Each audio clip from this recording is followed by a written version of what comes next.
문정복스럽다.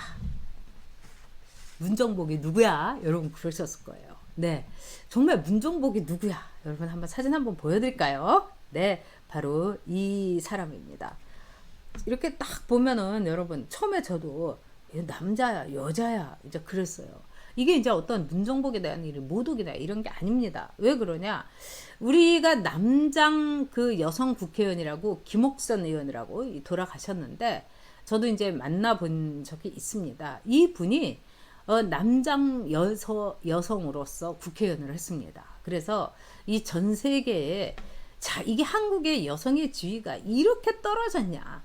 이 한국의 여성 의원인데도 남장을 해야지 국회의원이 될 수 있는 거냐? 이렇게까지 얘기를 할 정도였습니다. 문정복은 어떤 그 아줌마라고 볼 수 있느냐? 이 당에 가보면요, 이 전에 이 공화당 또는 뭐 민주당 내지는 민정당 뭐 또 그 당시에 또 뭐 새천년당 뭐 이렇게 보면은 거기에 이제 여성 부장들이 있어요. 제가 여성 부장들에 대해서 이번 지난번 토요일에 마이마이 대회에서도 이렇게 보내드렸지만 남성들의 철저한 보조적인 도구로서 있습니다. 그래서 이 실제로 어느 정당이든지 이 여성부장 출신들 그 다음에 여성부장의 역할에 굉장히 충실했던 여성들이 비례대표를 달고 또 무슨 뭐 차관도 하고 뭐 장관도 하고 그랬어요. 설마요. 실제로 그랬습니다. 그리고 제가 이제 이 비례대표 이 순위를 그 옛날에 그 했던 분들한테 들었는데 어떤 이제 대통령 당선자가 자꾸 눈길이 가는 그 여성이 있으면 아 쟤를 비례대표에 넣어줘야 되겠구나 이렇게 했다는 거예요. 그러니까 정말로 이 여성 부장들은 커피 타 나오고 때로는 남성들 막 어깨도 주물르고 이게 아주 완전 구태입니다. 이런 여성 부장들이 있었어요. 또 하나의 여성 부장들은 떡대 여성 부장들이 있었어요.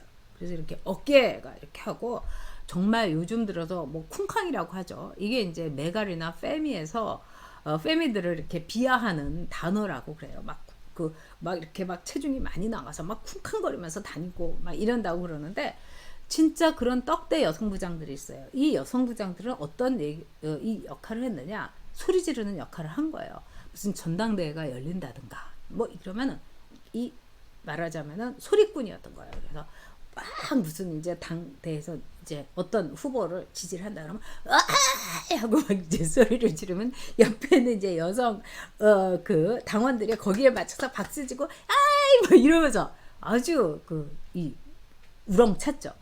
그런 점에서 이제 문정복은 이제 떡대 여성 의원이다. 그 여성 부장 출신 역할이다. 이렇게 볼 수가 있어요. 근데 이번에 국회에서 일어난 일은 뭐냐?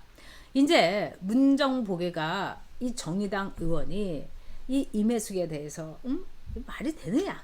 이러니까 이 유호정이 이제 뭐 당신들 어쩌고저쩌고 하니까 이걸 가지고 문정복이하고 이제 싸움이 난 거예요. 근데 문정복이가 뭐라고 하냐면 야 너 이러면서 막 유정복한테 야라고 얘기한 거죠.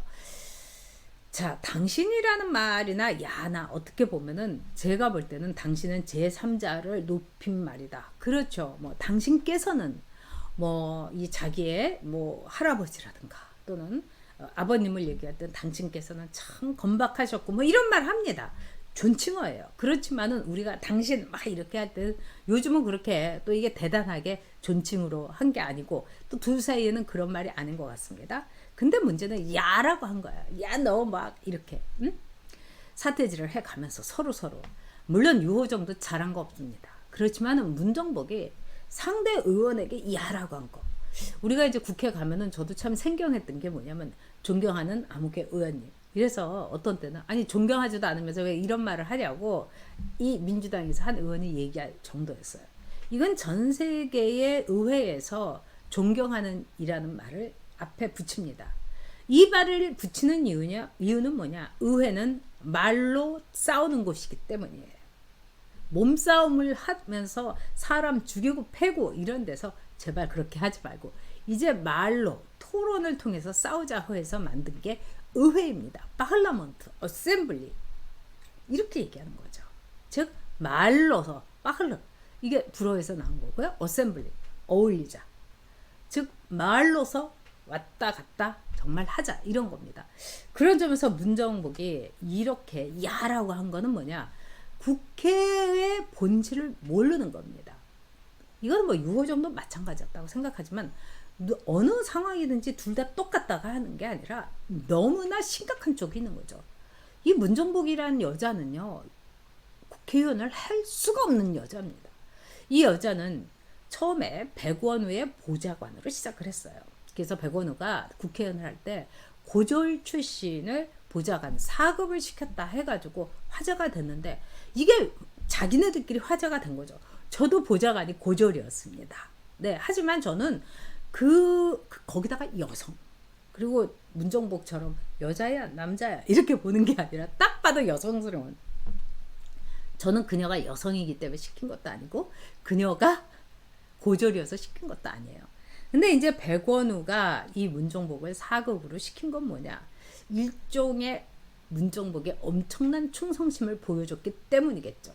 그 충성심은 뭐겠습니까?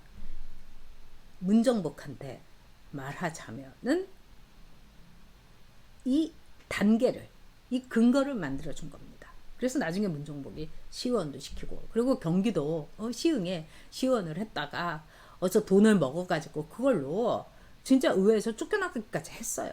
오죽하면 쫓겨났겠습니까? 근데 이게 마지막까지 막 해서 대법원에서는 무혐의로 난 거예요. 돈 먹은 게 여러분 무혐의로 나기는 굉장히 쉽습니다. 자, 수뢰 혐의가 있는 의원을 공천까지 줬어요. 그 이유는 뭘까요? 두 가지입니다. 그 당시에 백원우가요, 엄청나게 청와대에서 깃발을 날렸죠. 이 국회의원 출신인데도요, 수석이 아니었어요. 그냥 비서관이었어요. 민정비서였어요. 그런 백원우가 모든 거를 휘둘렀죠. 그래서 드루킹 사건 때도 이 도변호사라는 사람을 만나가지고 1시간 동안이나 이 사람을 오사카 총영사를 안 대고 뭐 코베를 가라 이렇게 말을 했을 정도였어요. 권력이었던 거죠. 그래서 이 백원우가 이 문정복이를 민주당에서 이 자질도 의심스러운 문정복이를 밀어넣은 겁니다. 그 다음에 두 번째는 뭐겠어요? 백원우는 자기가 어차피 공천을 받지 못하니까 이 문정복이 보고 이 키핑을 하라고 한 겁니다. 나의 지역구 시흥을 네가 키핑을 해라. 그런 다음에 내가 다시 가겠다. 이런 경우 굉장히 많죠. 그러니까 이 문정복이라는 의원은 여러분이 잘 아시겠지만 그동안에 여러분들한테 제가 몇 번 말씀을 드렸을 것 같아요. 제2의 백원우라고 볼 수가 있죠. 백원우한테 정치를 답습한 거죠. 백원우는 누굽니까? 노무현 장례식에 이명박 대통령이 가니까 거기서 막 소리를 지르, 네가 죽였지 이렇게 해서 제지당한 게 백원우입니다. 문정복은 그게 정치라고 본 거야. 그러니까 의사당한테서 맨날 소리 우렁차게 와 뻑뻑 지르고요. 또 뿐만 아니라 이 문정복은 아부의 달인이에요.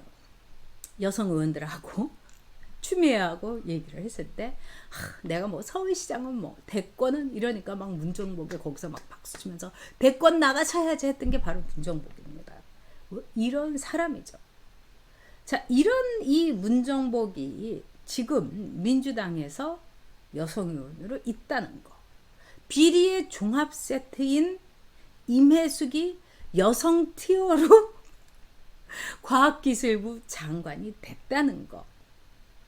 문재인에 대해서 성정이 저 달빛을 닮았다면서 월광 소나타를 연주하는 박경미가 청와대의 대변인이 됐다는 거. 이게 바로 과연 문재인 정권이 진짜 페미니스트 정권인가, 진정한 여성을 위하는 정권인가를 그 답이 되는 겁니다. 반페미 정권입니다. 여자 망신을 시키기 위해서 작심한 정권입니다. 왜? 능력도 없는데 여자니까 장관 시켜준다. 이거 아니겠습니까? 그리고 이제까지 문재인 정권에서 나왔던 여성 장관 중에 제대로 장관직을 수행한 사람이 누가 있습니까? 그러니까 여자는 바보고 여자는 깨끗한 줄 알았더니 온갖 나쁜 짓을 다 했네. 온갖 말하자면 챙길 수 있는 건 다 챙겼네. 바로 그런